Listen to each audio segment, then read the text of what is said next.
mayambu ahanba maktada Helly Maisnamna taramna okjabaga loinana khurumjari. Mayamda ngasi tahanjagadauriba wari asigi mami. Surung adugi hingchabi wari asibu ibirakpana Arbind sorokhaibam. Wari asi mayam puna taminarasi. Wari asida yaurakadauriba. Lon sing asi yamna haiduna hapjabana jade. Maramasina asoiba aranba yaukrabasu mayamna ngakbiyo. Yaurakadauriba lon jatnabi thaugalona jingbada asoiba yauraklabasu haizadabana chananauni khalaga miyamna ngakbiyo haiba wafam asi thamjage. Helly nangna lairang khudingmaktagi oihaningde kana amagi. Sadhaningde laikol amada oibiyu nahakna laikol asigi lengdraba mapu. Sadbiyu aigi thamoigi laikolda melei leisnago. Siroi jingi jingdolda laisat tamlambi siroi lilini nahakti. Ahing amada magul haplambi ahingi lairang singare. Thawaigi lairang takhelai. Thot labi lainagi layaida sana machuna laitingli. Kairen chak laibag asigi ningthau paikhombagi amata pokjaba maja ibungo luwangan bagi mapok numit asina lakpada konung asida lairiba manai masel miyam pumba marang tawduna konung asibo laiting kayaga loinana hanadagi henna phazanaba yamna kanna semjin sajinba hotnari. Semjin sajalibadu chattuna yengi luwangso. Mana apamba mawongda tak tuna semhali. Adubo maithongda asaubagi mami amata tade luwang ado. Momon tawduna lay. Semjiliba mafam sing adu chattuna yenglambadagi wara mali luwang tapna makhong adu thangduna lairiba konunggi laikol adomda changlaktuna thariba phampham aduda tapna phamtharai. Akoibada hauriba hai laising adu koina yengi aduga sordo amuktang sangna honthai. Adumna lairingaida manai ama changsilaktuna majaibungo sanaibe magi chithi ama lakli. Luwang ngaingamdana phat lauduna manai aduda onsinduna yare nathau tawjaruro phagani majaibungo ase hairamduna thaugalon ama utlamlaga thokki. Nokmi pairiba chithi ado amuktang yenglamduna tapna phaktoklaga paba haurai. Irami khui pikna pathokpa phawba pamuba khudi amada. Majaibungogi mapok numitna lakpada yaifa thaujal pizari. Tawruba thabak khudingda mai pakpa oibiyo. Wangangbasu kaya haizade. Matang asida tensinjarage. Hauren ngana yaurake. Aibungai biramu yambong.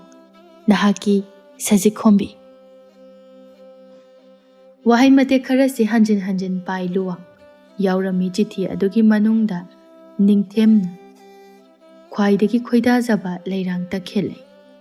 Pami khangduna hablakpani luwang sunok fet tawna yamna pamujana chithi adubu thupchinduna. Mamal yamnaba ningthemgi fizolda yauriba furit khaw aduda hapchinki. Takhele adubu paiduna tapna hawgalaklaga laikol adudagi thoki. Suklaba umang amani mangal machet ama phawba phangdraba maphamni.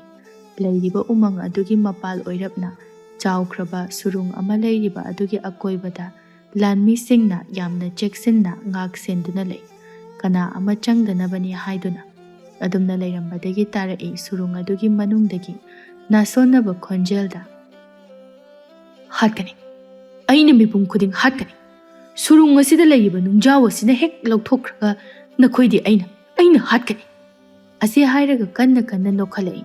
Kochachatuna lairamba lanmi sing chap leptuna amana amada munna yengnai. Surung asigi changpham oiriba aduda chawraba nungjaw amana ngaksinduna tham.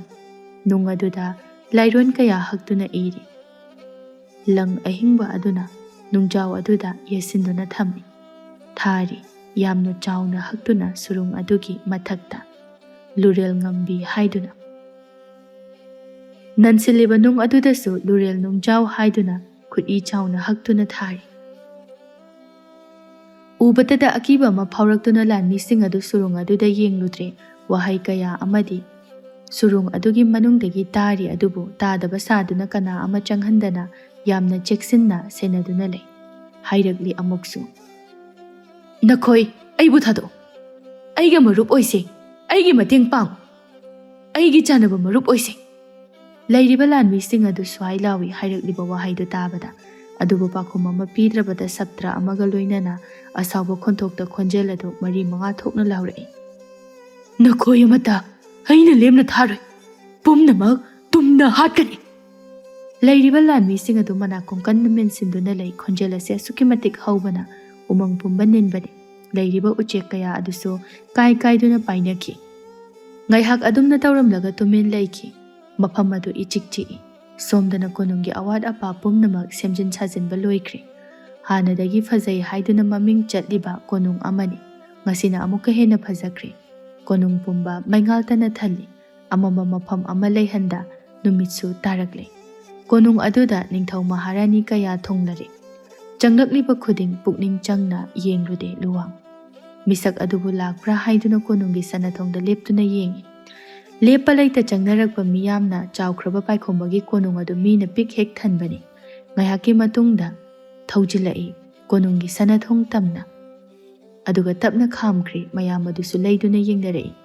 Sana machuda langlaba sagol gari adudagi khongthang tapna thangduna nokmi kumtharaktuna miyamgi mangda leplari.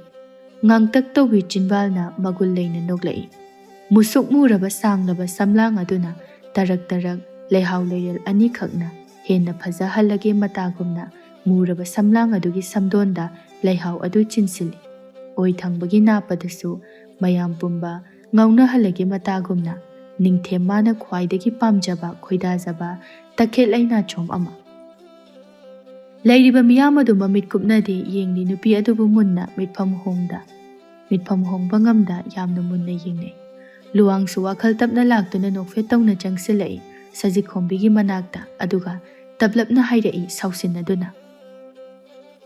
Ngana laki hairaga kaigino adu thenglaidi. Sajik khombi minog adu mangda khumlai masu tapna. Khara thengdokre yambong saurano. Luwang changsinkiba ubada mayam adu sajik khombida yenglambadagi mamay adu phatphat leithoknaduna leinaki. Luwang tapna chanaba tawrasi. Sajik khombina ngaihak ngaikisi ipa ibungoga ima ibemagasu yoksilani. Haibaga tawbaga chap manaba sagol gari ama phat thaujilaktuna khami aduga tapna kumtharai poirei amadi tonu. Aduga luwanga luinana konung manungda changlakli. Thauramadu haudringaida phamduna leiramba poirei mahaki nakalda hek phamlambi tonuda onsinduna chirol oina wahai khara hairamduna nakal amada thoglai. Tonu su tapna inaraktuna. Kari haibano sanakya. Tabakse ngasimak pangthokpadi kudong chadri maduna tanja ama ngaiduna tabak ase pangthoklasi. Tonu maithong adu khajik suktuna. Aikhoina mafam asida laklibase tabak adu pu tawnanaba natru. Tabak adu tawdrabadi karibu kanaribagi aikhoina lakbagi. Lanmi singsu mafam asida chaithoktuna leiramlagani. Poiraina aikhoina thauramase chatrabadi chingna khini ni hetono paikhomba achamba misak nate lawsing yamna leiban thabakse khitangda soiduna paikhomba na khangkiba taragadi nang aida natana aikhoigi leibak phawba tumba yana lei masida natana kuinadagi khanjarakba thabak khuding aremba taduna toklagani. Tonu sor sangna hontoklaga phare adudi lanmi sing aduda pau pibikro konungda halhanbikro. Asumna aikoi anina leitharabadi leiriba miyam sing asina chingnakhini aduna ai hana changamage sanakya. Changamo ai pau ama piramlaga yamna thuna la. Hoi hairamduna tonu asemba minok ama noktuna changsilagli. Phamduna leiriba machagi manakta changsilaktuna phamtharai aduga sajik khombigi manakong mayada changsilaktuna chirol tawrai. Thabaksi ngasi pangthoklaroi imagi sajik khombi. Nokfet tawramba maithong adu khajik suksinki sajik khombi aduga tablapna masu haidai. Ima adugi oiradi kona wari sarsi hojik matang chade. Tonu wangangda tumin phamduna lei ngahaki matungda poirei su changsilaktuna phamtharai. Ngasai makai marang tawbada poirei ningthau lakle haiba khangludri. Hojiktada urai phamliba poirei do paikhomba phat changsilaktuna Itaw, yauraknabra. Aidi ngasai makai lakle haiba khangludre. Poirei tapna haugalaknaga phagi oina hairei. Itaw di yamna chawthokre. Aikhoi gase upidabagi mawongnine. Yaida. Paikhomba noktuna. Aisu ngasidi marang tawbada pungkaw he kawrure. Aisu adum yauramani kawbada. Itawbu kamaina aina kawdoino. Wari sana duna mapalomda thoki.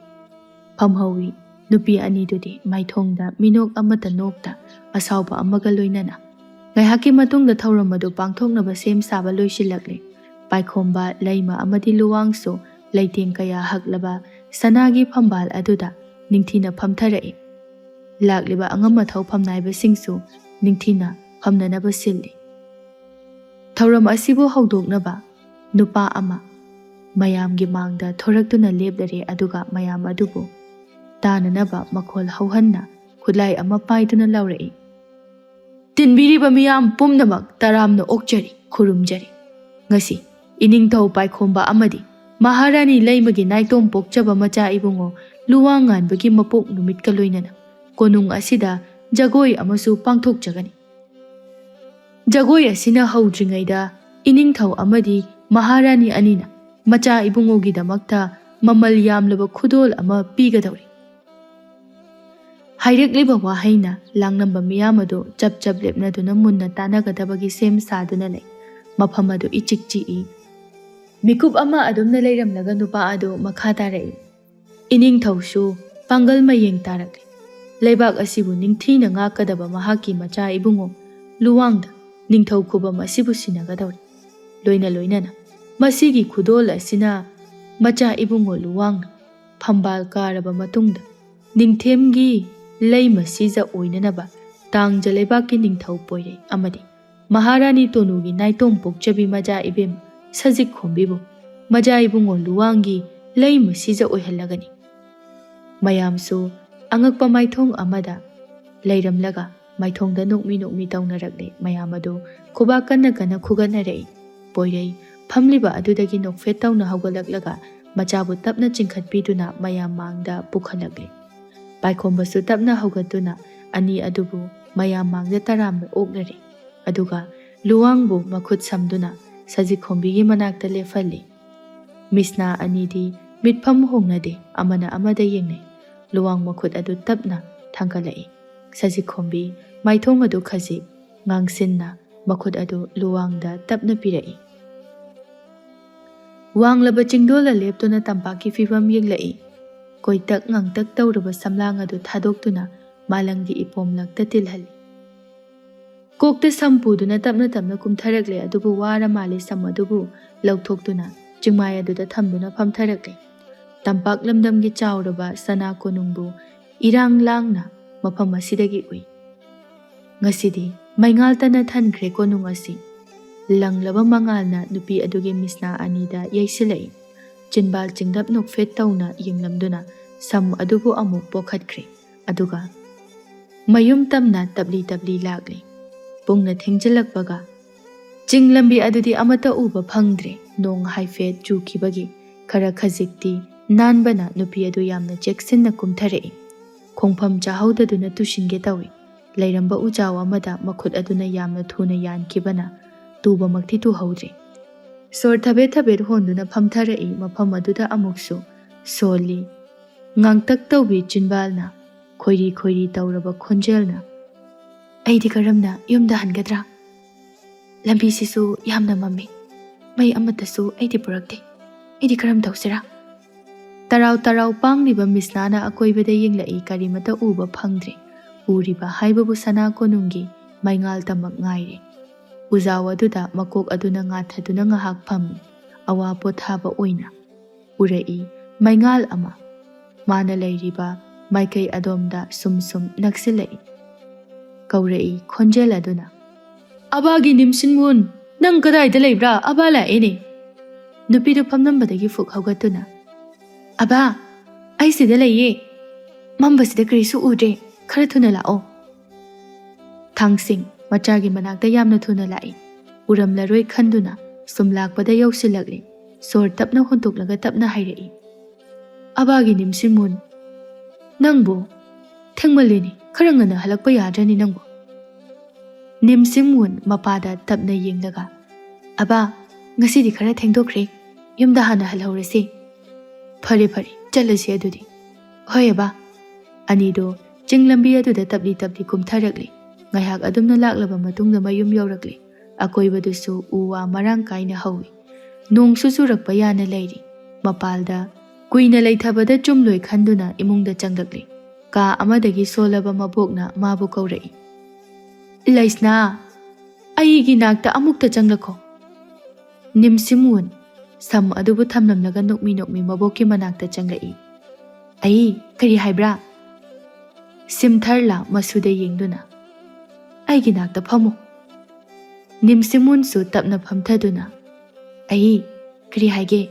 Nangbu halakpada ngairibra. Ai di nangbu ngaibada wari. Nimsimwun tapna pakhum pirai. Ai, ngasidi khara thengdokre, halakpada ngaibani. Simtharla masuda nungshina yengduna. Mikhup amata. Isugi saksi yengdrabadi. Laiba ngamtini aigi laisna. Nimsimwun pisumdu suklap tawduna. Ai, karigino, aibu laisna haidana sum kaubadi. Simtharla noktuna. Nangi awuna lairingai. Mahakka yamna nushinana tinajaba. Maitegi marup amana. Nangbu laisna haiduna. Ming ase thonbirambani. Nangi awuna yamna pamjana.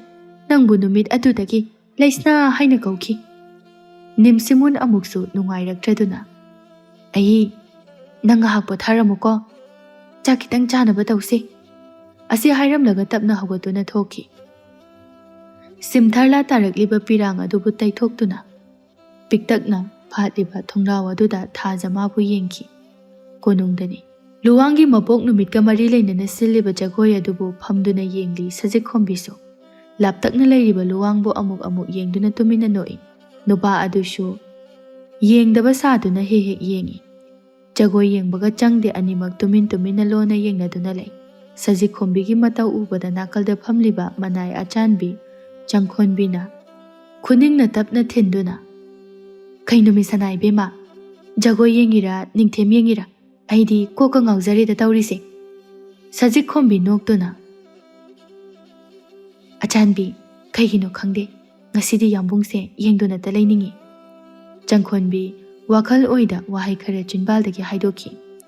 Aduga karigi mabu wahanaba singina thaurangbano. Sajikhombi ikhang khangna naget koi laiduna yengi aduga Changkhonbi da onsilaklaga makok aduda tapna induna hairai. Nangbu ngaurabro? Mi tinba mafam asida adugi wado amuk hana palakano. Ai soikre sanai bema. Sajikhombi tapna makha tarai. Aina tauriba pumba minambani. Minamba oirabasu ai yambungbudi nungsiruri. Maithongda nokfet tawna makha amuk tarai. Nungsirabasu nungsibadi yade. Yade haidunasu yambungbu nungsigano haibasu ngamde. Kaino haujik aina tawgadawriba asiba. Changkhonbi wangangda tumin phammi. Sajikhombi tarakliba pirang adu taithoklaga noktuna. Ai mabu kaukthoknabadi hotnagani. Angakpa maithong amada yenglai Sajikhombi wahai amatadi khumludre. Sajikhombi maithong adu semlaga sasinaba minok ama noktuna luwangi maikai yenglai. Hanana nupa asidi mangonda yengduna lairami. Kaidawrage haibagumna makok adu ilai. Sajikhombi nokfet tawduna makok adu tapna hai. Luwang so haife noklamlaga mamai adu laithoktuna jagoi sariba sing aduda mityeng thamlakhi. Matamdi sum haujinkhibana jagoi loisinkre. Jagoi loisinkibada konung asida achauba chaklena masilami. Lakliba miyam sing adusu chaktu chanaba loiraga hanakre. Irang langlamba konung adu ichikchi. Sajikhombi tonu amadi poirei makoidi konung asida leihaure. Thengbagi hayeng hallo haimanbadagi makoidi leihaubani. Poireisu hena khudong chaba ama phanglani matagum harau yathorakle. Silliba thaurang yatliba poram asidi paikhombana khangjaba nate. Phajabada maming chatliba. Lairei paklamdamga manaraba nungaibadana thallaba. Kairen chak leipak asi kari fibam oirakani khallude. Khuntak lansiba misi minatana thangadawri. Matamadu sum naksilaklabani. Paikomba harau noktuna tapna hairei. Itaw, Asomgi kaasida changbiro. Phare, itausu pothabiruro. Aikhoisu pothajarage. Hoi itau. Hainaduna magi kaada changnarakle. Sajik khombi magisu tongana ka amada lei poirei tonu anidudi ka amatada changlei. Ka asisu yamna chawi thariba phamung aduda changsilaktuna phamtharai poirei ning. Tonusu mayoknana thariba phamung aduda phamthaduna. Kari taurabagi sanakya. Wakhal yamna nungaitabagumna use.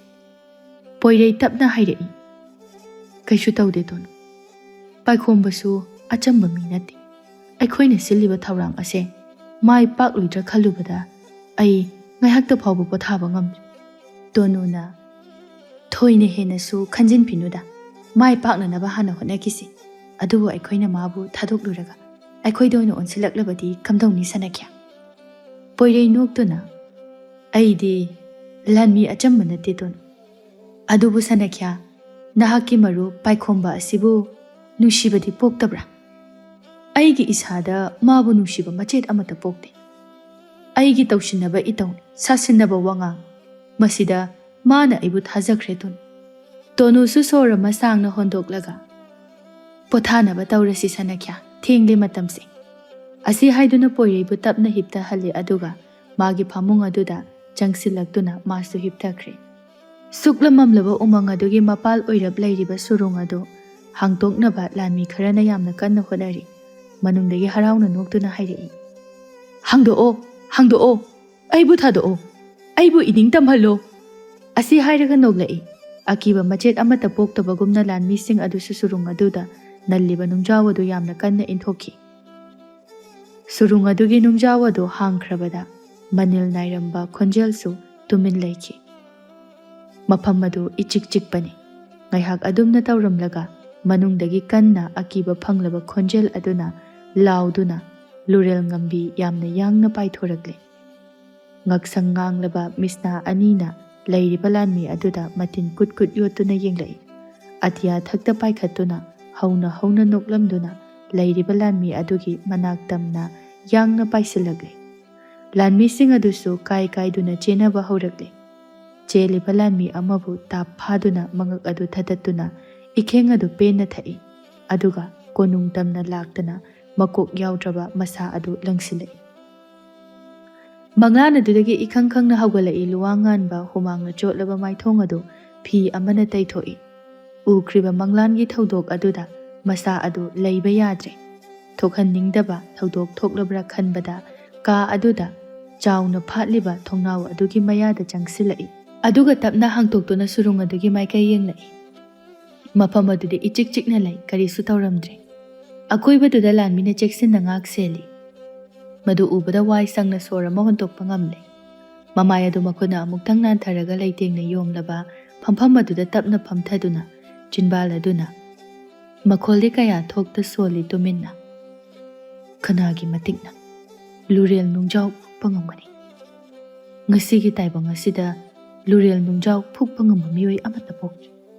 Wahai mate kharasi solamduna magi phamungda hipthakre. Nong tapna ngalagli luwang tapna hogalaktuna masa sengtokre.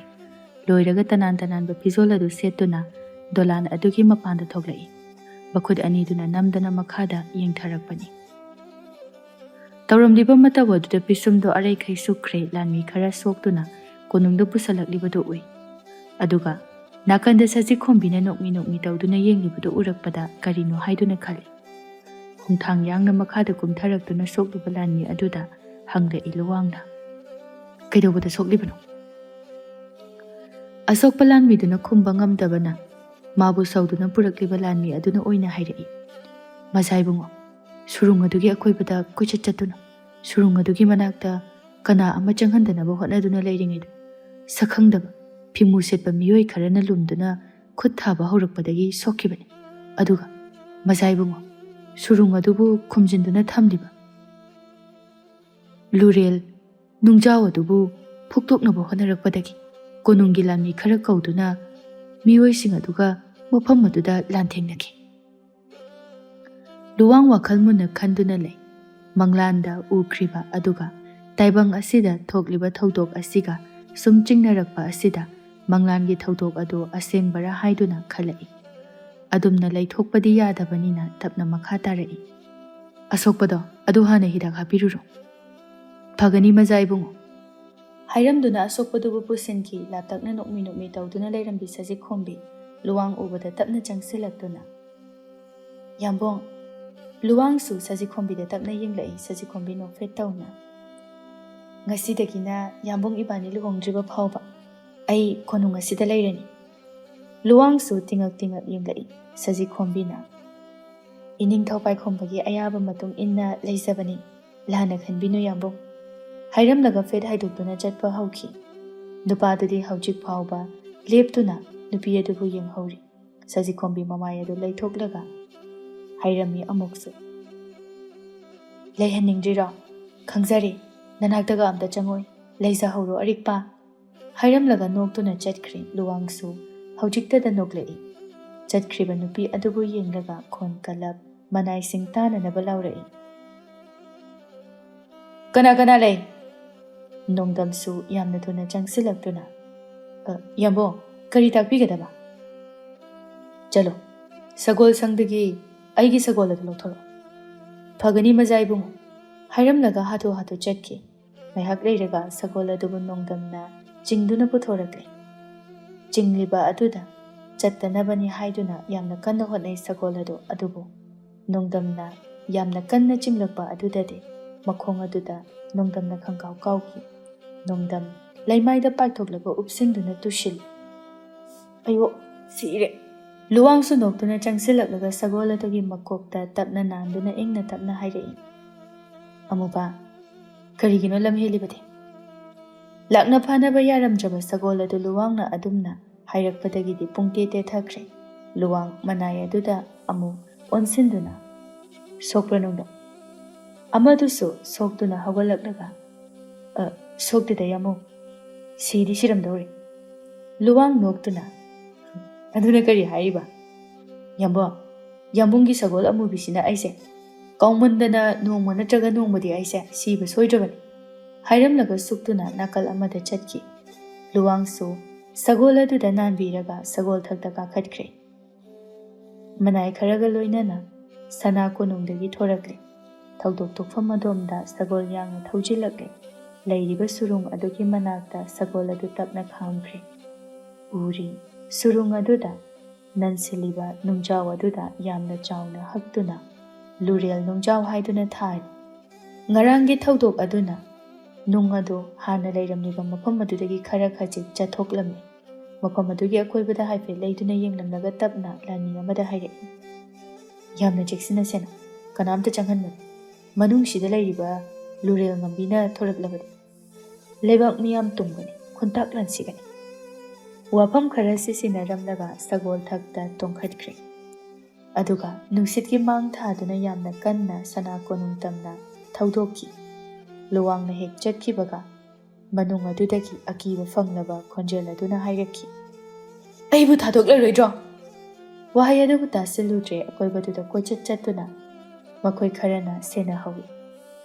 उवाना इकोइ कोइशिनबा yum अदुगी मांगोलदा फमदुना लै।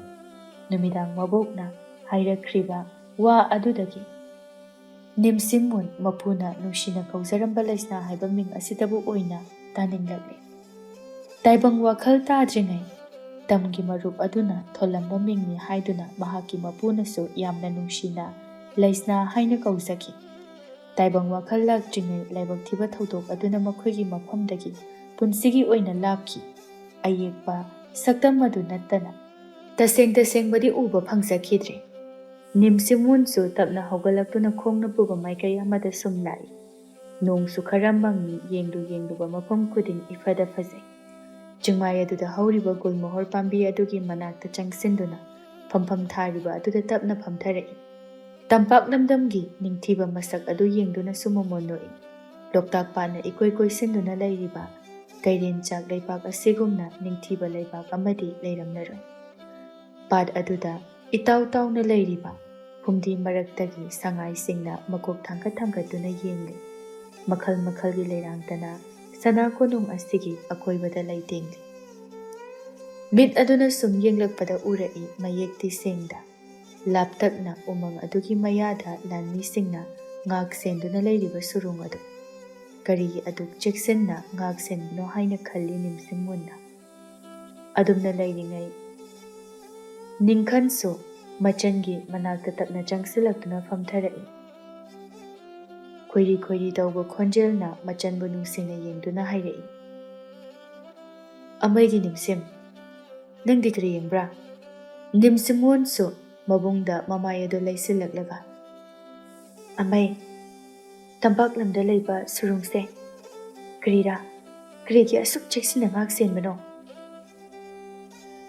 ningkhansu khangde haibagumna makukta tapna haiduna aisu khangde aida hangladi soidana khangani nimsimmun phuk haugatuna yari adudi nang lehoro amai ai chatle hairamduna khongthang adu yangna thangduna maikai amada chatki lumduna leiramba hormila nimsimmun hekchaki baga thoglaktuna ningkangi nakanda phamtharai duga tapna hairai nachanupi chakki bangai bada aidi sige tawe tungdagi machalna nakung mayada changsenduna ai chatriya john ikhang khangna mamaidu fat leithorai hormila noksinaduna nimsim phagi tawbani phagido tawna horoko aidi chatle aigi nakta hairamduna mayum tamna chatki ningkhan hormila gi makhut adu tap paiduna manakta famhali aduga chaibagumna khonjel pikna hairai akhoi nimsim lei haibase nangbu udabro udeda uroi nangdi asi hairaga khudombi aduna hormila gi makokta ilni sumlak pana mayum yorakadawre adubu mayum yodringaida khara songba mafam amadagi nupa ama thoglaktuna nimsimmun gi lambi adu thatlare nupa du ubadada sawba horakle nimsimmun khonjel kalap lauduna hanto chatke mi usitaba yam tawgono ko ramthar agi lambi thado ekhoi amai tak thokchani ramthar karimnana nangi amaina aingoda kri tawba ngamgadro nimsim krigi nangna pungnu wa ngangbado nangbu hojik aina faduna pubda kanana nangbu khangani hairamlaga yamna thona changsilaktuna nimsimun gi khudang adu pairai nimsimun sauna ramthargi makhut adu kanthoklaga khupakna sapukana mamaida thajingi ngasi aina thariba khupak asina ko sthanagi wakhaldo miyoiba ama oibagi wakhal khanba ngambre yengo hairamlaga chatkriba nupidubu yengduna makhut namana mamaida nalaga karimnaba minok ama nokhauri ramthar sauning lakpana mayum yorakhiba khanghaude imungda gam changai mabokna hiptuna leiriba ka aduda mabokpu kauduna changai ai simtharla ison sonna khumlai ai gi leisi ai sida leine nimsimun changsilaktuna ai naba khara phabra hare ado ai ngasidi nasuda wari amakhak libiyo isubu kari wari taningbano ai tampak lamdamgi sana kunungdagi khara khajik chathokduna umang ama leibadu khangbra samtharla khangi haibagumna makoktu tapna namlai nimsimun makha tarai umang asigi manakta leiriba surung asida krigi lammisingna cheksina ngapano wa majet amata ngangda tumina ngai haklei simtharla adumna simtharla tapna pakhum pirai kadaidagino kadomdagi lakpano khanghaude nangi abana angang oiringai matam madudani numitto adumna thoglakani haibasu khallude nimsimun mabokta wari makha tarao haibagumna yamna munna yengduna lei simtharla su tapna makha tarai numit ama akibagi masak oiraba thenglaba ahing khuntak lansiba ahing ama laki tamthiba lurel ngambi hingchabi do hojik paliba iningthau paikhombagi mapatel heibana ningthau oiringai matamgi wari niko aigi leisna ai wari makha tabiyo simtharla amuk sunokduna lurel ngambi nako lepak asida thungnarabada leiramba miyoi hatuna charaki matubu thingnanaba iningthau tel heiba masa yaunako Lurel ngambiga akan balamba tauki. Lanfam aduda ining thau tel haibana lurel ngambibu maithiba piki. Adudi Hingchabi ado sirabra. Side. Mati siba naidre. Hingchabi adunane. Sisinaba saduna. Magi mitrang ining thau paikhomba da kapsin ki. Ining thau na labna paithok tu na taringai. Konung dilan mi singa ko akan balamba tauki. Ining thau na paithok tu na tarabada konung di amaibi ama changak tu na ko ining thau da haiki. Ining thau lurel ngambibu maithiba piba ngamlaroi haina. Telhaiba mi paina amaiba aduda yengduna. Adudi karam tawba taribo. Amaiba adu so sangna hondokduna nungaitana. Telhaiba da yenglaga. Ining thau lambi amadagi hena laitre. Karamba lambi no ipo. Lambi asina hena kudong changar. Ipo nashuda haibi. Ining thau ay haiba ngamnara. Telhaiba langtak nana. Ipo ay nawasagli. Ipo na haiba thabuk khuding ay pangthok chagi. Amaiba da sor sangna hondok laga. Ining thau ki ija paikhomba se. Leibak miyamgidamagta kathokpa tayo. Masi natana Hingchabi asibu kannanaba atopa lambi amata. Telhaiba maning khang hanahali. Jinbalda son kina sonna. Ipagi paikhomba. Mamanaw na kaina kraban. Sinarambani mahaki maharani lembi sanana aroiba sol holamdai yamna wana. Pumna makhaluraga telhaiba makok paiduna laimaida phamtharagli wakhalama laktuna. Amaiba chawrenda onsinduna hanglai.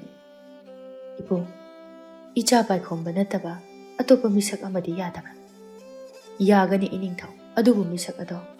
Ning thaugi I oigadabani. Suklamba maithong ado makalamna noktuna haire telhaiba. Ipo, ichagi mahut aigi punsi katpadi kari akaiba laiba. Chawren ngakna telhaiba da yenglai.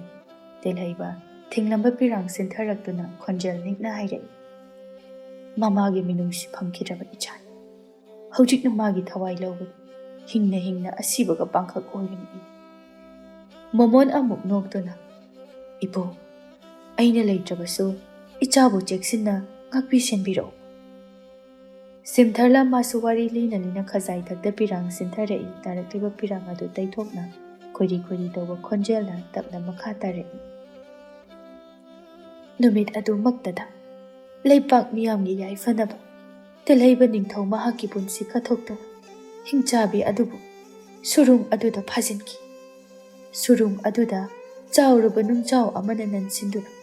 Nungchaw aduda lairon kaya haktuna. Lang ahingba adunasu nungchaw aduda yesinduna thamki. Nemsimun mabokta yengduna hairai tapna. Hingchabi adudi hojik hingduna. Sidri mahak hing. Ngairi manasu surung aduda nansiliba nung ado lakthokpa ngai. Wari taringaida numitakiba khanghaude. Nimsimunsu chak thongnanaba chatkre. Simtharla nimsimunna chatkrabada sonhawi jinbalda khonjel adu pikna. Haukhre. Nungjaw adudi hangba haukhre.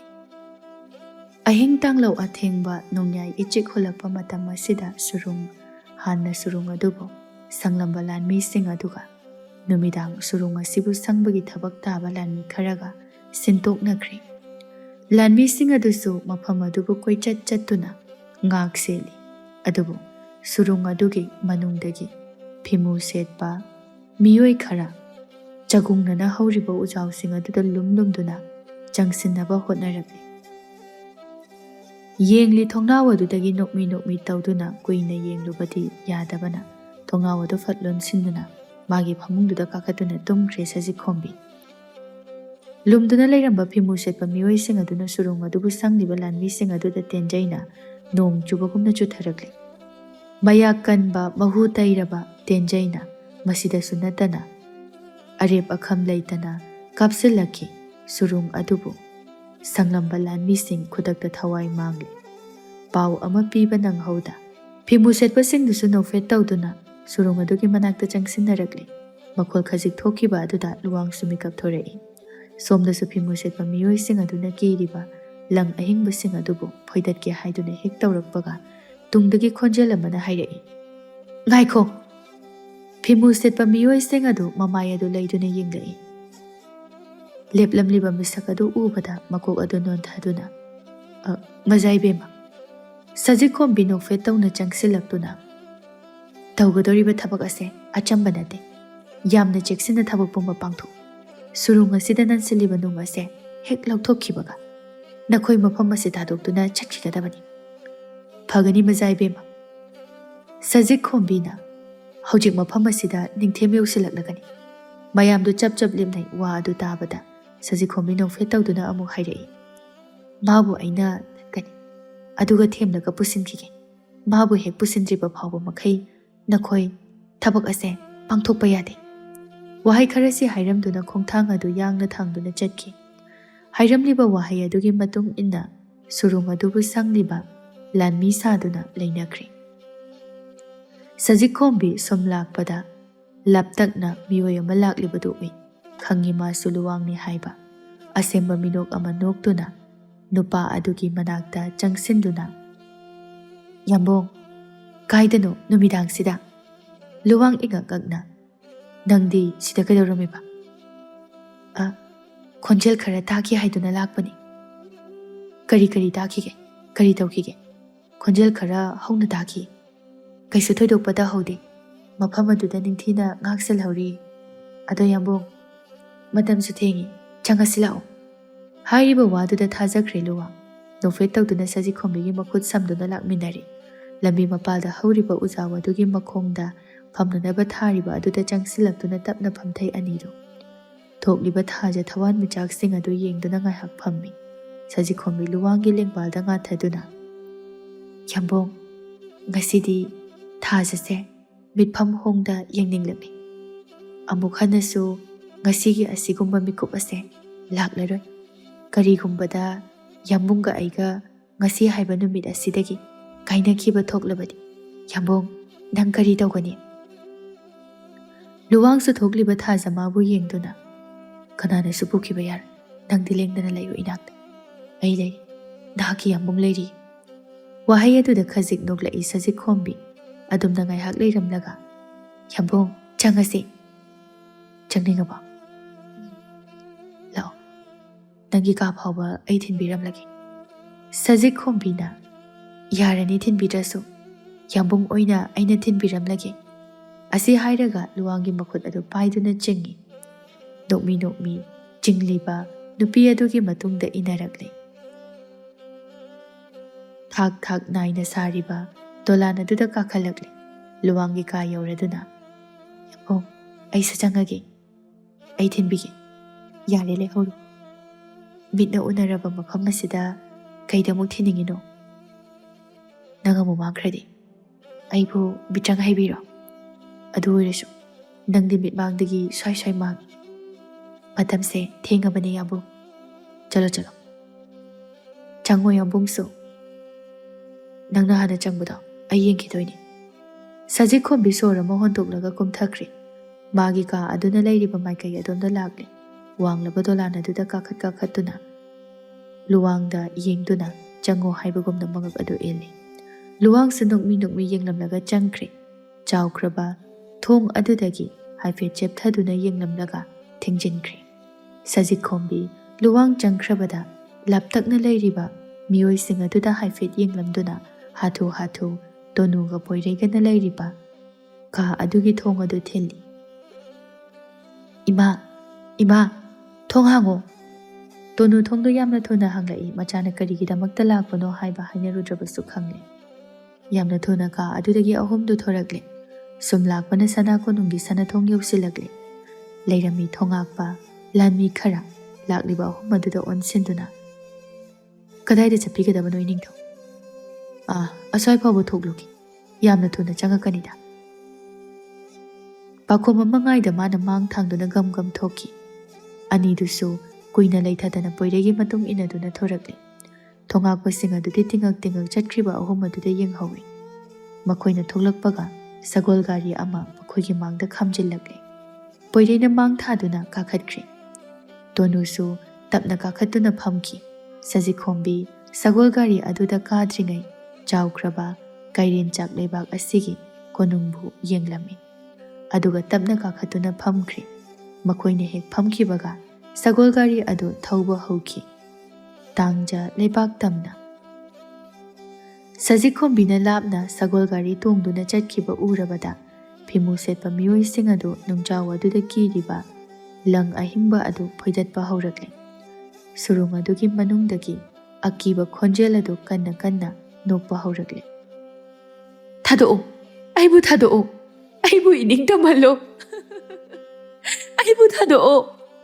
Tariba khonjel do na chunglode. Makoina tawriba thabak adu mai paknanaba kanna hotnari. Lang ahingba singdu loina thadatkri. Aduga chawkraba nungjaw adu makhoi khara changduna intokhi. Tariba khonjel do na chunglode. Makoina tawriba thabak adu mai paknanaba kanna hotnari. Lang ahingba sing adu loina thadatkri aduga chawkraba nungjaw adu makoina khara changduna intokhi. Surung manung adudi imam mami karisu ude. Tarakliba akiba phanglaba khonjel ama surung adugi manungdagi ngarang ngarang ngangduna. Hujikti kairen chak leibak asi tumba thabani. Haikibaga yamna thuna manung adudagi lurel ngambi paithorakli. Nongmadol atia thakta paikhatuna hauna noklai aduga ingang nganglaba mamit aniduna malem leimai tamna yengtharakli. Kuina chada thakta leirakpagi aram khaurangba puklakli. Makhada leiriba phimu setpa sing aduda amamamta oina yengduna matin kutkut yoli. Phimu setpa miyoi sing adu kai duna chenba haurakli. Adubu lurel ngambi nokfet tawna yenglamlaga mitna kuppada phimu setpa nupa amagi mamang maktada leplari. Nangdi aigi chinchakni. Hairamlaga nupa adugi makok adu phathadali aduga maya manungda langsinduna saiduna chathokli. Sindharakpa ikhengna maya launa kathokduna pena thai. Chenkriba miyoi sing adubu phaduna chaba haurakle lurel ngambi. Phimu setpa miyoi sing adubu tumnanaba chathokpa loiraba matung aduda mong hada khongthang tapna thangduna sana konung tamna changlakli. Thongakpa lanmi sing magi oiba khutlai adu sattuna hingchabi adu tamna chensinnarai. Nokmi leplambadagi chensilakleba miyam adu ubada asawba mityeng ama loinana mafam adudagi fut mangki. Mayam adu makokoi leiduna yengnai. Ude mafam aduda kana ama leiba ude. Makoina lepliba adugi tungdagi naheba makhol ama tarai. Aibu mukta kanbiyo. Tunglomda pulap onduna yengthorakpa matam asidadi lurel ngambina nupa amagi makhauri adu chiktuna I chuplaga leirami. Nupa adu mayang ikang kangsinduna khudakta thawai mangli. Lurel ngambi hauna nokladuna mikup asimaktada mahaki mitrang sizinaduna mamang magtada lurel nungjawadu puthorakle aduga mathakta paikhatuna makhada leiriba lanmi sing aduda thadarakle. Chenbaga nang hobanate leiriba lanmi sing nungjawaduna nanduna thawai mangli. Adumna hek tawrakhibadagi lurel ngambi pairambadagi leimaida khangta tarai. Amuksu magi mitrang sizinanaba honai. Adubu magi mitrangdi sizinaba yakhidre. Kuiraba matamgi wahai pareng ama tarai manakongda mayek sengna yamna sengna. He lurel ngambi karigumba nangna ka hena mitrang sizinaduna taibang miyoiba singi thawai lawraklama nangi mitrang mangkhigani khangjaw. Khanglakle hojiktada adungai khoyum lai amana haikiba wahai adu mitrang sizinaba yadrabasu mapangaldi asugi matik kanbanina thausadana nokfet tawna konung tamna changlakle. Marang langnakhiba makhol ama tabada luwangsu mamit singlai. Luwangda nattana tumna hipnaramliba miyoi sing adusu phuk haugatnai. Aduga magi ka adudagi thoklaktuna dolan mathak aduda leptuna makhada yengthanarai. Urai karimnaba minok amaga loinana ngangsang nganglaba lurel ngambigi mamit anina khana yenglaklibato. Uriba saktam masida mayam adu swai lawi. Lurel ngambi hauna noklaklami. Hatkani. Aina tumna hatkani. Mayam do kai duna chenba hauna rakle chaithorakliba miyam adu tanaduna phaduna chaba haurakle lurel ngambi. Leiramba pochai thugai duna chenkiba miyoi sing aduda thomtali. Mafam adu Asi anatana thankre ingna chikna leiramba kairen chak leibaki konung ngasidi kana amagi khusal thaurangna phajabada maming chatliba konung asi akiba phanglaba mafam ama oihori. Luwangsu tarakliba pirang adu taithokna pisum suklab amuktang yenglamduna magi khusu thanglen satorakle. Makhada praprap kumtharakduna lurel ngambiga mayoknana lepi. Mayam adudi tawriba mataw adu unakhidre. Mana thokpa chenaki mathwai hingnanaba. Luwang bukananaba changsilai manai kaya. Adubu lurel ngambigi mapangalna hena kankibana lanmi singna magi manakta naksinba ngamdre. Luwang nokfet tawna chenkru mafam masidagi lapna nathwai hingnanaba chenkru. Aibu thadom aigi khaluran nasa nasagi thawai hingnanaba mafam masibu khudakta thado. Lurel ngambi karimnaba minok ama noktuna luwanggi manakta changsilai. Luwang supirang lakta momon noktuna misna anidu tapna ushinduna sor sangna hondoki. Lurel ngambina mafam masi yawraktringai mama mapa anibu sapagadaba mafam ama khanduna mangjongna na chilhanki. Hangzarami mathwai wana mama laimana. Imagi bungo lao imaga punna chatkrasi. Nangbu thadoklamduna imana karamna chatkani. Paikhombana ipagi luwang matam leitri chatlasi. Konung asibu thadoklamduna. Luwang nokfet tawna ipai bungo nachadi mafam asibu thadoklamba pamjadi. Aidi mafam asida leijahoraki. Nakhoi chenkru aibu thadoklamno. Ima ai imabu lawbu soidana laki. Nachabu thazabiyu. Haujikti mafam asida lurel ngambi yausilaklagani. Yamna thuna konunggi aronba lambi asida nakhoi chenkru. Pumnamak asi ningsingluraga makalamna noklai luwanganba. Mama mapa anidi khudong thiba nanglaroi khanduna apenba minok ama nokki. Lurel ngambi asauba amaga loinana luwangbu chawkraba makhut aduna paisinaba honarakpada magi khubak mayi phauba sangkraba thangsang adu thintorakle. Chungthorakliba ikhengna luwanggi masada pumtai tairi luwang thang aduba amuk sattuna. Chongkhatuna lurel ngambigi laibakta kawki. Lurel ngambi khara lapna paithoktuna tai. Turibadugi tanja lauduna luwang asauba amaga loinana chongsilaktuna lurel ngambigi mabukta thangsang aduna hanjin thinjile. China khol aduna lurel ngambi koilaw lawrai. Thang aduna hanjin thinbadagi lurel ngambigi masadu lengkidre. Ngangsang ngangna panglamba mamit ani adu tapna uisinki. Luwang awaba adugi sor hondoktuna nokfet tawna mamai leiduna khongkap ama ani thangba haurakle. Adubu asibagumna taramba lurel ngambigi hakchang aduda sokliba sing adu tapna hanjin khiduna pungpha phakre. Lurel ngambi tapna hugatuna luwangna onthoraktringaida yamna thuna chensilaktuna luwangbo tap pairaga laktana langki. Pairamba luwangi thangsang makhut ani changduna thudeki. Sapu adu kanmankhibana tariba mafam adudagi machi lengba ngamdre luwang. Lurel ngambi yamna thuna chensilaktuna luwangbo amuksu tap paikhali makhori adubu metkhainaba hotnarakpada yeplamba thauraba thang macha amana lurel ngambigi makhut aduda khangthin thinjile. Khanghaudana tawrakliba mawong aduda China aduna luwangbu leimaida thadarai. Tanja silauduna ngamboi ngamdaboi chelakni luwang. Konung asibu thadoklamduna China aduna ngawringai luwang chenkiba ukhidre adubu asokpa aduna henjinkibaga mamit aduna koilailaiduna yenglai urai laptakna chenkriba nupa adu. Lurel ngambi hauna lauduna luwang butana rakle luwang sutung handuna yenglamlaga khongthang khaji kanna thangduna chelakli. Lambi adubu akhangba lambi amada natte narak mungsong umang kaya fauduna chelai. Luwang sor thabet honduna ujaw amagi mathakta yamna thuna kakhatuna loli. Lurel ngambi su mafam asi yausilagle. Manam lauduna luwang bu thirai adubu mafam aduda luwang bu laiba ude. Somdana luwangdi machin kanna mensinduna ujaw adugi mathakta loli. Magi hek makhadana lurel ngambina mabu thiriba adu ui. Khonjel ama hek thokibada magi aroiba haibadu oigadawribani. Yamna cheksina uthak aduda lei luwang lurel ngambi ujaw adugi mathakta samin khara phanglai. Makok aduna mathakta fat yengkhalai matam asidadi kanamta leiramdre. Tanja aduda ujaw adudagi hek nakanda makhol khajik thokna tarai. Ayo haiba khonjel ama. Lurel ngambi mamaidu fat laiduna yenglai phimu setpa nupa ama pakhatna mabu yenglambadu ubada Lurel ngambi noktuna chensinki. Nupadusu mathwai hingnanaba yamna kanna chenki. Haujiktada ujaw adugi marumdagi thorakli luwang. Haujik mahakna leiramliba mafam asi kadaidano haiba khangkhidri. Khongna puba maikai amada lai. Khongthang kalap tawna. Sum lakpada nongsu tapna tapna ngan thorakli adubu. Mana leiramliba mafam asidi jing maja ama oina leiramli.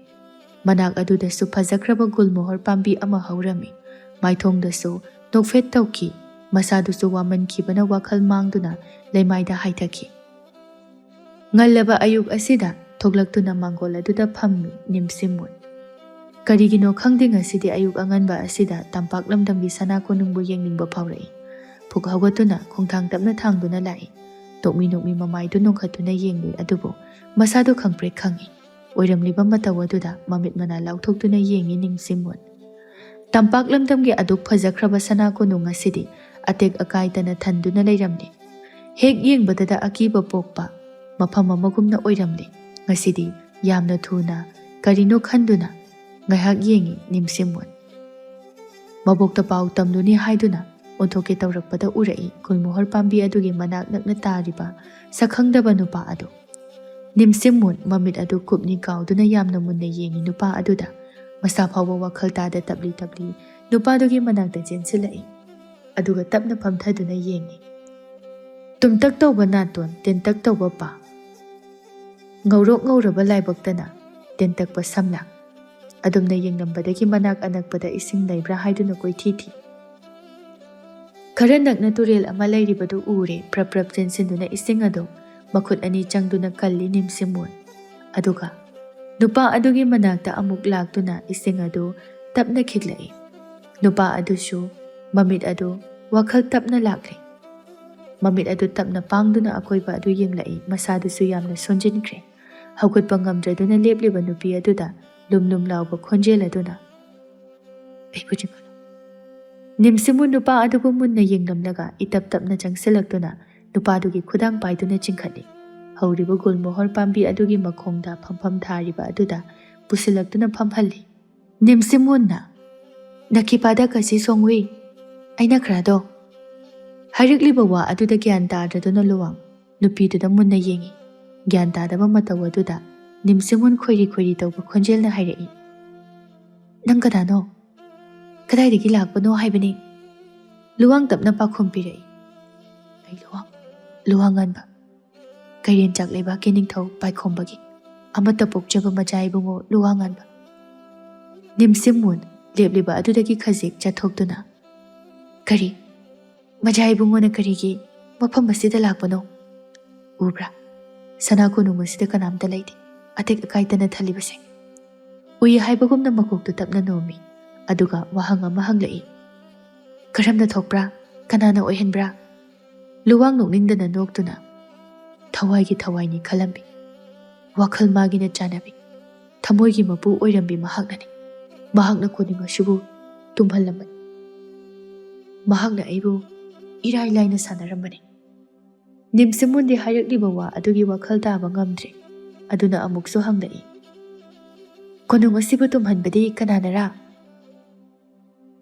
Nahak takrabra. Lurel ngambi haiba mingase. Masadu ikhang khangi aduga luwangbu yengduna. Takri. Aina haibada yamna tamthiba hingchabi ni hai. Ai haibadi kanano? Ai haibadi abok haibani. Luwang makok adu tapna nomi. Nimsimun tapna makatarai. Barama haidri majai bungo. Barama haibabu. Lurel ngambi pumnamak manani. Ado majai bungo. Majai bungo kaurano.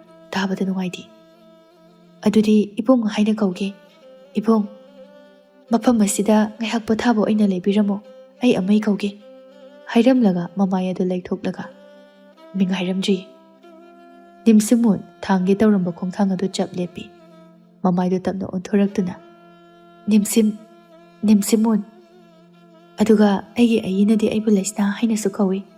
Ado ibung leiramo. Ai thuna amaiga laki. Asi hairaga hadu chenki. Luwang sunok fet tawduna mamaidu laithorakni.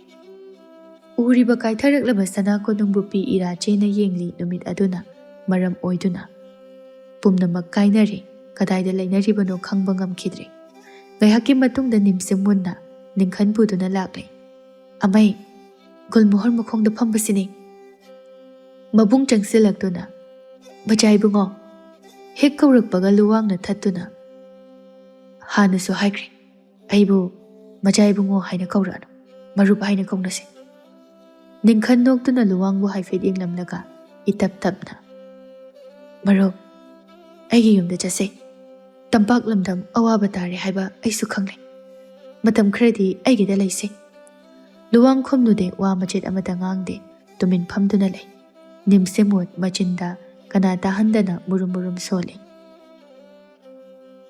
ꯉꯥꯎꯕ꯭ꯔꯥ ꯈꯪꯗꯦ ꯑꯁꯤ ꯅꯨꯄꯥꯁꯦ ꯑꯩꯉꯣꯟꯗꯅ ꯃꯆꯤꯟꯁꯤ ꯀꯕꯣꯛ ꯄꯣꯛꯄꯗꯧꯅ ꯉꯥꯡꯉꯤ ꯑꯗꯨꯒ ꯑꯃꯩꯗꯅ ꯋꯥ ꯉꯥꯡꯗꯦ ꯌꯥꯝ ꯂꯦꯝꯈ꯭ꯔꯦ ꯑꯁꯤ ꯍꯥꯏꯔꯒ ꯅꯨꯄꯥꯗꯨꯗ ꯌꯦꯡꯂꯛꯄꯅꯤ ꯍꯥꯟꯅꯅ ꯂꯨꯋꯥꯡꯗꯤ ꯃꯥꯕꯨ ꯌꯦꯡꯗꯨꯅ ꯂꯩꯔꯝꯃꯤ ꯑꯗꯨꯒ ꯄꯤꯁꯨꯝꯗꯨ ꯁꯨꯛꯂꯞ ꯌꯦꯡꯂꯝꯂꯒ ꯅꯥꯀꯜ ꯑꯃꯗ ꯅꯣꯛꯇꯨꯅ ꯊꯣꯛꯈꯤ ꯅꯤꯝꯁꯤꯃꯨꯟꯅ ꯑꯩ ꯈꯪꯖꯔꯔꯣꯏꯗ ꯅꯤꯡꯈꯟꯅ ꯁꯧꯗꯨꯅ ꯂꯨꯋꯥꯡꯕꯨ ꯄꯨꯗꯨꯅ ꯂꯥꯛꯂꯦ ꯁꯨꯝ ꯂꯥꯛꯄꯗ ꯃꯈꯣꯏꯒꯤ ꯎ ꯋꯥꯇꯅ ꯀꯣꯏꯁꯤꯟꯕ ꯌꯨꯝ ꯑꯗꯨ ꯌꯧꯁꯤꯜꯂꯛꯂꯦ ꯃꯆꯜꯗ ꯑꯣꯟꯁꯤꯜꯂꯛꯇꯨꯅ ꯅꯤꯝꯁꯤꯝ ꯆꯠꯄꯤꯌꯣ ꯏꯃꯨꯡꯗꯒꯤ ꯐꯛ ꯑꯃ ꯂꯧꯊꯣꯛꯑꯣ ꯍꯣꯏ ꯑꯃꯩ ꯍꯥꯏꯔꯝꯂꯒ ꯏꯃꯨꯡ ꯆꯪꯈ꯭ꯔꯦ ꯑꯗꯨꯒ ꯐꯛ ꯑꯃ ꯄꯥꯏꯗꯨꯅ ꯃꯄꯥꯟꯗ ꯊꯣꯔꯛꯇꯨꯅ ꯃꯥꯡꯒꯣꯜ ꯑꯗꯨꯗ ꯅꯤꯡꯊꯤꯅ ꯊꯥꯈ꯭ꯔꯦ ꯃꯔꯨꯞ ꯃꯥꯡꯒꯣꯜꯗ ꯀꯥꯈꯠꯁꯤꯀꯣ ꯑꯁꯤ ꯍꯥꯏꯔꯒ ꯂꯨꯋꯥꯡꯕꯨ ꯇꯞꯅ ꯄꯨꯈꯠꯂꯛꯂꯦ ꯑꯗꯨꯒ ꯊꯥꯔꯤꯕ ꯐꯛ ꯑꯗꯨꯗ ꯐꯝꯍꯟꯈ꯭ꯔꯦ ꯅꯤꯡꯈꯟꯅ ꯃꯔꯨꯞ ꯉꯥꯏꯍꯥꯛ ꯐꯝꯕꯤꯔꯝꯃꯣ ꯑꯩ ꯏꯃꯨꯡꯗ ꯆꯪꯉꯨꯒꯦ ꯍꯣꯏ ꯅꯤꯡꯈꯟꯁꯨ ꯅꯣꯛꯐꯦꯠ ꯇꯧꯔꯝꯗꯨꯅ ꯏꯃꯨꯡ ꯆꯪꯈꯤ ꯂꯨꯋꯥꯡꯁꯨ ꯆꯤꯡꯒ ꯑꯣꯏꯕꯒ ꯎ ꯋꯥꯁꯤꯡꯅ ꯀꯣꯏꯁꯤꯟꯕ ꯌꯨꯝ ꯑꯣꯏꯕꯅ ꯃꯁꯥꯗꯨ ꯈꯔ ꯈꯖꯤꯛ ꯏꯪꯂꯛꯏ ꯃꯇꯧꯗꯨ ꯈꯪꯂꯕ ꯅꯤꯝꯁꯤꯃꯨꯟ ꯏꯃꯨꯡꯗ ꯆꯪꯂꯛꯇꯨꯅ ꯑꯔꯨꯝꯕ ꯐꯤ ꯑꯃ ꯈꯟꯗꯨꯅ ꯃꯄꯥꯜꯗ ꯄꯨꯊꯣꯔꯛꯂꯤ ꯏꯕꯨꯡ ꯁꯦ ꯏꯜꯂꯣ ꯅꯁꯥꯗꯣ ꯏꯪꯉꯤ ꯂꯨꯋꯥꯡ ꯅꯨꯄꯤꯗꯨꯗ ꯌꯦꯡꯗꯨꯅ ꯅꯪꯅ ꯀꯃꯥꯏꯅ ꯈꯪꯉꯤꯕ ꯂꯩꯁꯅꯥ ꯀꯧꯔꯛꯂꯤꯕ ꯃꯤꯡ ꯑꯗꯨꯗ ꯄꯤꯁꯨꯝ ꯈꯔ ꯁꯨꯛꯂꯞ ꯇꯧꯅ ꯑꯩꯅ ꯀꯧꯕꯗꯤ ꯈꯔ ꯐꯩ ꯑꯗꯨꯕꯨ ꯏꯕꯨꯡꯅ ꯀꯧꯕꯗꯤ ꯀꯩꯅꯣꯝꯃ ꯇꯧꯏ ꯑꯩꯗꯤ ꯀꯧꯅꯤꯡ ꯀꯧꯖꯧ ꯍꯥꯏꯔꯝꯂꯒ ꯏꯃꯨꯡ ꯆꯪꯈꯤ ꯂꯨꯋꯥꯡꯁꯨ ꯑꯌꯦꯡꯕ ꯑꯃꯗ ꯌꯦꯡꯗꯨꯅ ꯅꯣꯛꯃꯤ ꯅꯣꯛꯃꯤ ꯇꯍꯧꯏ ꯉꯥꯏꯍꯥꯛꯀꯤ ꯃꯇꯨꯡꯗ ꯅꯤꯡꯈꯟꯅ ꯁꯤꯝꯊꯔꯂꯥꯕꯨ ꯁꯝꯗꯨꯅ ꯄꯨꯊꯣꯔꯛꯂꯤ ꯂꯨꯋꯥꯡꯒꯤ ꯍꯛ ꯃꯥꯌꯣꯛꯅꯅ ꯊꯥꯔꯤꯕ ꯐꯛ ꯑꯗꯨꯗ ꯇꯞꯅ ꯐꯝꯍꯜꯂꯤ ꯁꯤꯝꯊꯔꯂꯥ ꯂꯨꯋꯥꯡꯕꯨ ꯃꯨꯟꯅ ꯌꯦꯡꯂꯝꯂꯒ ꯍꯥꯏꯔꯛꯏ ꯏꯁꯨ ꯅꯨꯄꯥ ꯅꯪꯗꯤ ꯀꯔꯤ ꯃꯤꯡ ꯀꯧꯕ꯭ꯔꯥ ꯑꯕꯣꯛ ꯑꯩꯒꯤ ꯃꯤꯡꯗꯤ ꯂꯨꯋꯥꯡꯉꯟꯕ ꯍꯥꯏꯅ ꯀꯧꯏ ꯁꯤꯝꯊꯔꯂꯥ ꯃꯒꯨꯟ ꯂꯩꯅ ꯅꯣꯛꯇꯨꯅ ꯉꯁꯤ ꯊꯣꯛꯂꯤꯕ ꯊꯧꯗꯣꯛ ꯑꯁꯦ ꯂꯥꯏꯊꯣꯛꯃꯟꯕ ꯀꯅꯥ ꯑꯃꯕꯨ ꯆꯦꯠꯅ ꯊꯥꯖꯔꯨꯕꯒꯤꯅꯤ ꯅꯠꯇ꯭ꯔꯅꯦ ꯂꯨꯋꯥꯡ ꯈꯨꯝꯗꯦ ꯇꯨꯃꯤꯟ ꯃꯃꯥꯏ ꯂꯨꯛꯊꯗꯨꯅ ꯂꯩ ꯁꯤꯝꯊꯔꯂꯥ ꯃꯈꯥ ꯇꯥꯔꯛꯏ ꯀꯅꯥꯗꯁꯨ ꯊꯥꯖꯕ ꯊꯝꯂꯣꯏꯗꯕꯅꯤ ꯅꯤꯡꯊꯧꯒꯤꯗꯤ ꯑꯁꯦꯡꯕ ꯃꯔꯨꯞ ꯂꯩꯇꯕꯅꯤ ꯑꯗꯨꯕꯨ ꯊꯣꯛꯂꯤꯕ ꯊꯧꯗꯣꯛ ꯑꯁꯤꯗꯤ ꯏꯆꯝ ꯆꯝꯕꯗꯤ ꯅꯠꯇꯦ ꯍꯧꯖꯤꯛ ꯇꯝꯄꯥꯛ ꯂꯝꯗꯝ ꯃꯤ ꯇꯥꯕ ꯌꯥꯗ꯭ꯔꯦ ꯂꯨꯔꯦꯜ ꯉꯝꯕꯤꯅ ꯄꯨꯝꯅꯃꯛ ꯍꯜꯂꯛꯂꯒꯅꯤ ꯑꯁꯨꯛ ꯂꯨꯕ ꯈꯨꯗꯣꯡ ꯊꯤꯅꯤꯡꯉꯥꯏ ꯑꯣꯏꯕ ꯊꯕꯛ ꯑꯁꯤꯕꯨ ꯀꯔꯤꯒꯤ ꯅꯪꯅ ꯇꯔꯥꯏ ꯂꯧꯕ꯭ꯔꯥ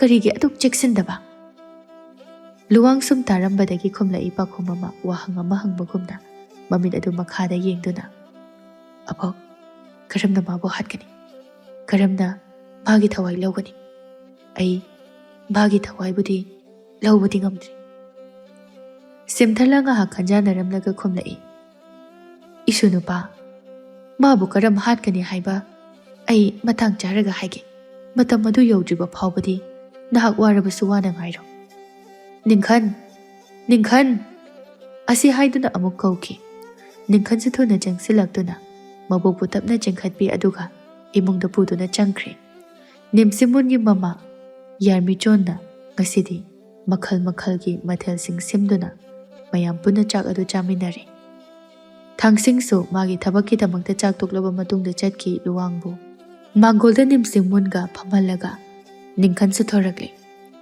ꯍꯦꯛ ꯊꯣꯛꯂꯛꯄꯒ ꯀꯣꯟꯊꯣꯡ ꯃꯌꯥꯗ ꯍꯣꯔꯃꯤꯂꯥ ꯄꯥꯏꯊꯣꯔꯛꯇꯨꯅ ꯀꯅꯥꯔꯁꯦ ꯍꯥ ꯅꯤꯡꯈꯟ ꯏꯈꯪ ꯈꯪꯅ ꯅꯪꯅ ꯁꯤꯗ ꯀꯔꯤꯒꯤ ꯂꯨꯝꯕ꯭ꯔꯥ ꯀꯅꯥꯅꯣ ꯍꯥꯏꯕꯅꯦ ꯁꯦ ꯃꯤꯅꯧꯅꯦ ꯃꯐꯝꯁꯤꯗ ꯍꯦꯛ ꯍꯥꯏꯕꯒ ꯅꯤꯡꯈꯟꯕꯨ ꯏꯟꯊꯣꯛꯂꯝꯂꯒ ꯍꯣꯔꯃꯤꯂꯥ ꯐꯝꯂꯤꯕ ꯂꯨꯋꯥꯡꯒꯤ ꯃꯅꯥꯛꯇ ꯆꯪꯁꯤꯜꯂꯛꯂꯦ ꯑꯗꯨꯒ ꯏꯈꯠ ꯈꯠꯅ ꯍꯩꯃꯥ ꯅꯪ ꯃꯤꯅꯧꯔꯣ ꯍꯥ ꯅꯪ ꯃꯤꯅꯧꯔꯥ Luwangsu tap-tapna moli-moli khomlai. Yam khachinai, yam chagatnai. Aduga yam hainade. Hairagliba wado Hurmilana suktuna. Sakna phajaba. Adubu yadre. Yadre. Amai. Masi karino ma tawre. Hairamlaga ningkhangi matung inaduna chatki. Laisna noktuna. Mangaw yamna thibani. Karisu khanganu koibong. Madi kanano. Akoy amay nupini. Luwang sora masang na hondoi. Wabra. Wade. Adoy bong. Mapam karada nga hakoy toose.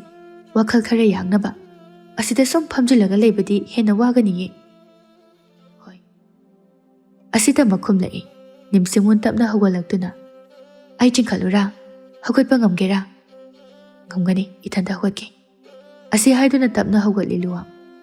Aduga makoy aniso yung madudagi thorakle. Phajaba mapam karada luwangbu pupuduna yinghali. Aduga pungsang-sang ba chingdol amada luwangbu makhut samnaduna pukhalai. Mapam aduda lepduna akoybagi phibam yengduna lay. Humlakliba namibana koitak ngangtak tawba samlang aduda humjilai. Samlang masu angawba malangi tanthada mapam khangda koi pai-paiduna lay. Samlang aduga maithong aduga di hena chanana phajakre. Seliba tangkhulgi fizol na hena ningthikre. Nupi asina amuk-amuk noglakpada magul yamna layna phajai. Koiba lakliba mafam asibu yengda luwangdi nimsimunda lona yengi. Chingdol asidagi ui tariba khul layriba pat pairiba uche hauriba upal satliba layrang khudingmak mit pena yengi. Ngayhak adum yenglamlaga luwang itap-tapna hairai. Halase, isase khara nungaide, ngahak pothaningi. Adudi hanse. Somdana pai khomba. Amadi, layma. Konumda changbadi yajabanina ahingadu. Yumamada changchapam lauduna laikhibani. Nongalakpada masadu laitafam khangdana koichat chatki. Masadu suwaraduna. Layma mangola duda phamduna wakhal tawri. Tanja aduda pai khomba su thoklaktuna laymagi nakalda tapna phamtharai. Layma. Layma su pai khombada yenglai isuk-suk thana. Kaidorage nangbo nasangamdrabo. Aigi isangamba ngamdabani araiba. Sanakya. Adubo aigi icha luwangdu karam tawramgani. Karamda layramgani. Matomda ichado kamaina layramgani. Natragana lurel ngambigi khutta. Paikomba makhutuna laymagi machil menduna pi ira chena hairai nigli tawraba khonthokta. Haide layma, haide. Icha luwang karishu tawramla. Pharese, yamna khanjilluranu. Haiduna tarakliba laymagi piranga du daithokpi. Matamasi magtada yum maduda lanmi kaya thomjillagli. Anido ingak-ngakna lanmi singa duda yenglai. Lanmi singi maraktagi nokfet tawna mong hada thoglai poirai ningthaw. Aduga yam usitana hairai. Itaw, ngasidi nangi lanmi kadai. Nangdi mamingtagi ningthaw haibada. Nangna hojik aingonda kaidoba ngamgadawribagi ha. Amuksu noktuna. Nangi laibak aingonda pige haibra piroi haibra. Paikomba chinbala duna nasonana. Itaw, poirai makha tarai. Nangi laibak aingonda pire haibagi yana chirol ama inas. Matam maduda aina itawu thadokjagi. Paikomba nokningdana noktuna. Ai ngasidi khangla. Apangba aigi irani. Hainaramba ningthawgidi asengma marup laite haibado chumli. Aina nangbo aduki matik thajana. Aigi nungsiraba marupni haina khallu. Aina lanba tara mali. Aduga poirei aina hingliba makhaidi. Aigi kareng jak laibak ase. Nangonda pibadi oithoktabani. Poirei nokningdana noktuna. Adudi napunsi supa kaisum sangda lenba tabani. Asi hairamlaga lanmi singado onsinaduna. Nathau pangthoklo. Lanmi sa nathau pangthoklo. Lanmi sing yamna thuna jangsilaktuna paikomba amadi laymabu phaduna purakle. Makhong makhut punsinuna sagol kari aduda namsinki aduga yamna yangna thauba haurakle. Lanmi sing adusu yamna cheksinna sagol kari aduda nap-naptuna tongli. Sagol kari se suki matik chawbana mi yamna tongba chanbani. Lanmi sing adudi karen chak laibak asi phaunanaba hotnabada humang khanglabani. Lurel ngambibu thengnarebadi hingbagi wa leite. Sum thaurakpana sana konunggi mamang phauduna chatpa tare. Masinatana atopa lambi amata leite. Pakhat-pakhatna sum thaurakpana makhoina chatkadawriba lambi adugi mayai chap chana uzaw ama phaisinduna leiramli. Tawriba thawong adudadi pumnamak akiba phaurakli. Poiredi sagol gari asida yaude. Hanana magi sagol tongduna tangja leibak tamna chatkrabani. Phaisiliba ujaw adubu thangtokhinanaba lanmi khara sagol gari adudagi kumtharakli. Mamit aduna akoibadu yenglamlaga uzaw adubu thangduna nakalamada puthorai. Uzaw adubu thamnanaba mafam aduda changlakpada patha pumtharaba karigumba posak amagi manam ama namkibagum humjilai. Makhoi masel chap lepi. Amana amada yengnai. Mafam aduda leiba ngamlaktabadagi chakrasi haiduna mamai hek leithorakpaga maya ihi khikatuna ikheng kaya tairaba maithomda noktuna makhoibu yengduna leirami Lurel ngambi. Sakfam aduda ubada lanmi amadi wakhal mangduna leimaida haithaki. Mayamdu chelo chelo hainaduna maikai khangda koichen chenarakli. Asawba amaga loinana hauna lauramduna chenkhriba lanmi sing adubu phaduna maya manungda langsinduna chaba haurakli. Akiba phanglaba mataw aduda lumduna leiramba lanmi ama ani ima haina lauki. Lurel ngambi lanmi dubu tap paiduna thangkali. Tanjaduda sagol gari adusu yamna yangna thawba haurakli. Lurel ngambi lanmi aduda amuktang yenglamduna lanmi adubu makhut aduna metkhaiduna hatokli. Chongthorakpa ikheng aduna mamai mamit adu pumtai taiki. Thawkriba sagol gari adubu lauduna tanarai khonjel yangna. Sagol gari adugi manungda tongliba paikhombaga leimagadi mipaiba pakhatpana masa pumba thumhatkre. Maithongda pakhatpa amaga loinana sagol gari adugi manungdagi tanarakliba Lurel ngambibu yengi. Sum naksilakli ngamjabi thaduna sagol gari adubu thawi. Adubu kanaba haibadudi oikhidre. Lurel ngambi sagol gari adubu paige haiduna hek tawrakpaga lanmi amana yamna haisingna hu tairaba tenjai amana kapsilai. Khubak mayi chap chana pankre aduga yamna thuna uzaw amabu thawri amana tawduna makhada khangchingchingki. Uzaw adu leimaida haithaduna tarakli. Tanjadu lawduna sagol gari adudi yangna thawki. Dutharakpa ujawna Lurel ngambigi lambi thatkibana tanaba phangkhidre. Sagol gari adu asum thawrakpana tangja leibak yausilakli. Mafam asida ubadada akiba pokpa mafamni. Mafam asida uwa amata haude. Ikang kangi. Napi maka ama phawba haudabani. Leiriba yumsing adu mirangtana yomle. Tangja leibaki konung tamna sagol gari adubu thawjilakli poireina hana makhoibu lakpa ngaiduna leiramli. Lanmi amana paikhombaga leimaga sagol gari adudagi langtharai. Upal ngakta ngairaba leimai aduda animak upsinduna tushili. Poireyam usitana karimnana hairai. Aina ngasayna haidro nangi leibak aingonda piro haiduna. Hojikti kari thokle. Napunsi chupa tangja leibak asigi kaisum sangna lenjaro. Hairamnaga mamituna lanmi sing aduda amuktang yenglami. Lanmi sing su yenglamba bideng adu khangduna paikhombaga leimagadu tangja leibaki kaisum sang aduda puki. Numit kaya tha kaya haujinki lepa leita chatpa matamagi khongchani. Mafam aduda kuina leiraklabanina ngangnariba lon adu kharadi khangba ngamle luwa. Tampaklamda kaidawri kamdawrangwani haiba ningsingkhidre. Sum loinarakpana luwang amadi nimsimmun amana amada nungsiba pamjabagi ihul phawba hongnaраklabani. Numit adusu ahangba matam phangmana gulmohor adugi makhongda phamlusi haiduna anidu lakminari. Thariba phampham aduda changsilaktuna tapna phamlai. Leimaida tariba gulmohorgi mapaladu tapna ama khungkhali luwang. Nimsimmunna ibong du kauranu leisna. Adudi kari kaukadra yambung kauro. Yambung haibra. Nate yambung hayo. Yambung yarabra. Yari. Suklaga kudumani duna luwangi mapamum da thila ilaistana. Yam khatkano. Luwang so nokpodu phatharaga ingna tapna hairai. Ado leisna. Ai ngasidi kainomda haige. Kari haigera. Haigadariba wase yamna luba wan. Ado kari raw sasat hayo. Luwang so Nimsimunda yengduna gulmohor adugi ngangsang ngangba mapal adu Nimsimungi samlangda thetuna ingna hairei. Tangkhol ningol Nimsimun inanali laisi. Maithailonda hairagana ai nangbu nungsi.